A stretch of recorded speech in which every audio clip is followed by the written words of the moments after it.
see this edge right here. Flipper, flipper, flipper. Oh, it's gonna be good. Oh man. Oh, wow. Oh. You are so lucky, I dude. am lucky. Gosh. I told you this area was good, man. Oh yeah, it's good. There's megs everywhere. Yeah, this is good stuff. Perfect meg. Whoo! Wow. That's good. Boy, that looked a lot better than the chunk of dirt, didn't it? I mean, it's still a whole tooth. It's 4 3/4 inches long. It's definitely gone through the ringer of time. Missing some enamel there and enamel there. The root's pitted. But let's talk about what it does have. It's got this enamel right there. What's that called again? The burlette. It's got some good color to it. And it's big. I mean, that's what you want in a meg tooth, right? You want it to be big.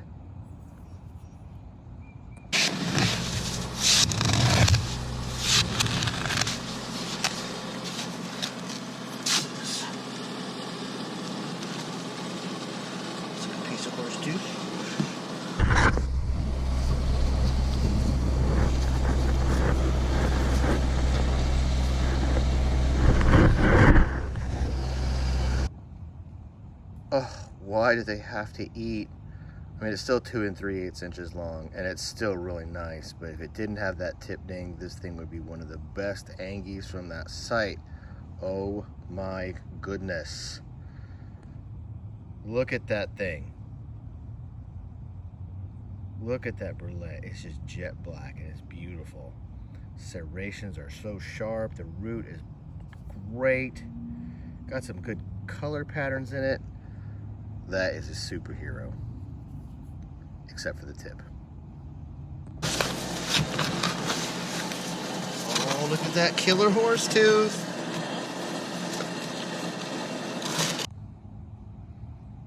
It's a nice horse tooth. I don't know if it's a killer horse tooth. A killer horse tooth would be like if you held it in your hand next to a 6-inch meg and your buddy's like, oh, let me get a load of that horse tooth.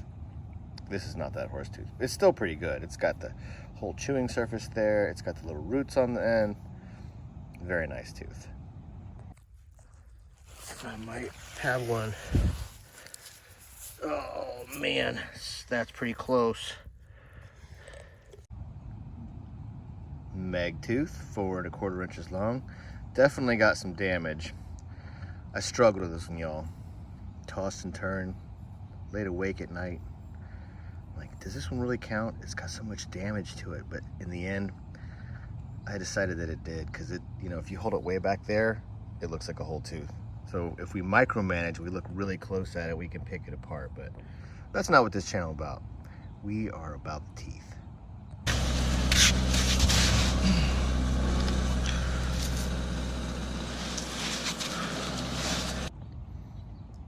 Real nice Angus Stein. Exactly 2 inches long, and it is sharp. Those serrations. Got the little cusps on there. Got a pretty good burlette, the whole root. Got this cool little pattern right there on the back. I think that's mineralization. I swear I didn't glue it. It came that way out of the ground. Pretty tooth.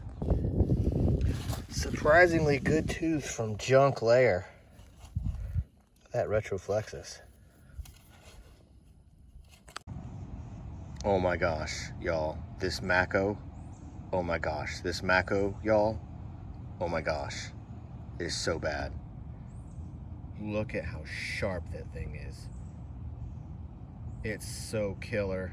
It's even got some of the enamel up here on the root.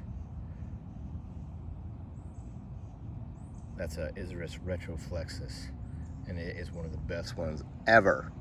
1 7/8 inches long.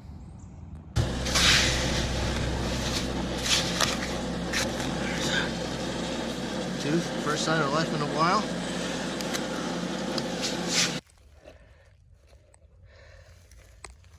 That's the root of a meg right there.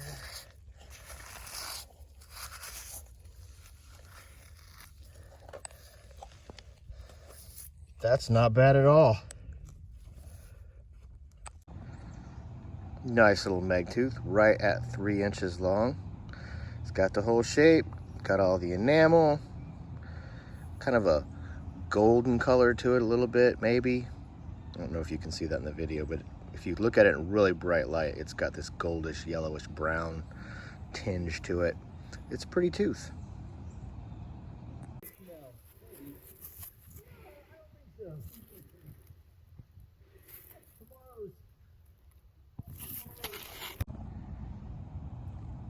This Angus Dighton is 1 3/4 inches, and it's got it all.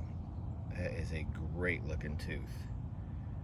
Got the whole burlette. Burlette is that little enamel piece right there between the blade and the root. Usually that's gone because that's thinner enamel and it wears away and chips off a lot easier. It's got the cusps, got serrations, got the tip. Looks good from behind. Yep, good tooth.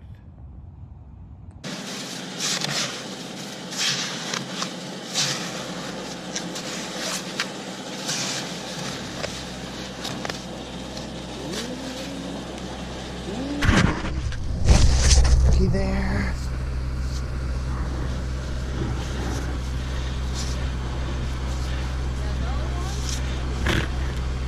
That's a good one.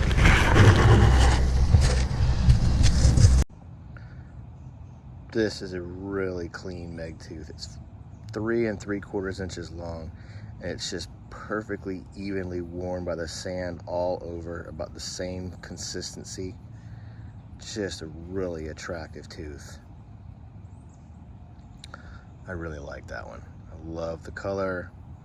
It feels good in your hand. Good tooth. Digging right in here. Look at the flapper. Just flap one out. Wow, that's a good one. That's pretty good for digging in this stuff. Nice. Are you ready? You're not ready. Take a deep breath. I'm about to show you a really pretty tooth. All right. Okay, here it is. Bam. What? That's just a gray tooth? No, that is not just a gray tooth. It is gray, but look at these little color accents in the enamel, like camouflage.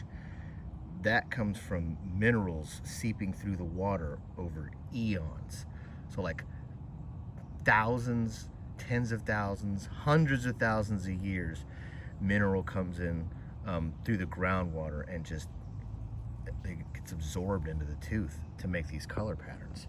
I mean, I love all Meg teeth, but the ones with the colors, they're my favorite. The back's not very spectacular. Let's stay back to the front. So here in South Carolina on land, that is the prize. The really, really colorful teeth. The ones with the cool patterns like this one. Okay, we've reached the end of another hunt, and the sloth party Meg tally is up to 81. Can you believe that? 81 Meg teeth from this spot. Let's start at the upper box. You already seen close-ups of them. Well, let's look again, because they're really awesome. Nice ones, beautiful color, good size, even a nice horse tooth in there. Killer mako, some pretty Angus Dighton's. Yeah, any day you can come home with one of the teeth up there is a good day. So I think I wrapped. Down here, well, these are the lessers, but there's still some really cool teeth in this. First, let's talk about this Meg. Definitely just shattered, beat down. Obviously that one's not going to count. Got some Shamer Angies in there. Look at this Angus Dighton. Oh my goodness. Oh, boy, did that one do a number on this one. Obviously that's feeding damage. That's biting into a whale or a dugong or something. Snap the tip right off, but oh, what could have been, right? This is a very cool tooth too, even though it's obviously broken. That tooth was bitten through. See that sharp edge right there? That real flat look to it? This tooth fell out while the shark was eating and then bit right through this thing. So there's a matching root somewhere out there, but I didn't find it. Regardless, that's a pretty cool battle scar for that tooth. And the rest of these, they're just your average, everyday broken teeth. Some makos, got some Angies, some shamers, some could have been, some would have been. Got some other couple feeding damaged teeth down here. Look at that one. Broken on the same side in the same way. So what happened with these teeth is they stayed in the shark's mouth and they kept eating with them. So they got that wear, but then they bit down a bone and it just sheared off that side of the tooth. Pretty cool. Well, anyway, appreciate y'all watching. Thanks for subscribing. If you haven't done that, please do so, and we will catch you next time. Until then, happy hunting.